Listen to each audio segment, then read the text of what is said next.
ফলে পরমাত্মা মনে করিয়ে দিতে চাইছেন যে মনুষ্য জীবন পেয়ে जो नहीं रटे हरि नाम और जैसे कुआ जल बिना फिर बनवाया क्या काम।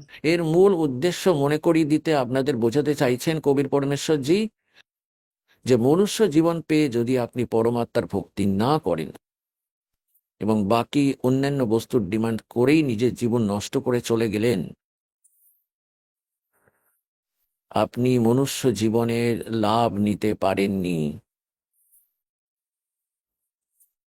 এবার পুণ্যাত্মারা, আপনাকে এই জ্ঞান বলার উদ্দেশ্য পরমাত্মার এটাই ছিল যাতে আপনারা এই নোংরা লোকের ব্যবস্থাপনার সঙ্গে পরিচিত হন খুব ভালোভাবে। আর যতক্ষণ এই কালের লোক সম্পর্কে আপনারা পরিচিত না হচ্ছেন, এটাই ডিমান্ড করতে করতে আপনি পরম পরম সন্তের কাছে এসেও একই ডিমান্ড করতে করতে নিজের জীবন বৃথা করে চলে যান। এই জন্য আপনাকে সৎসঙ্গে ডাকা হয়।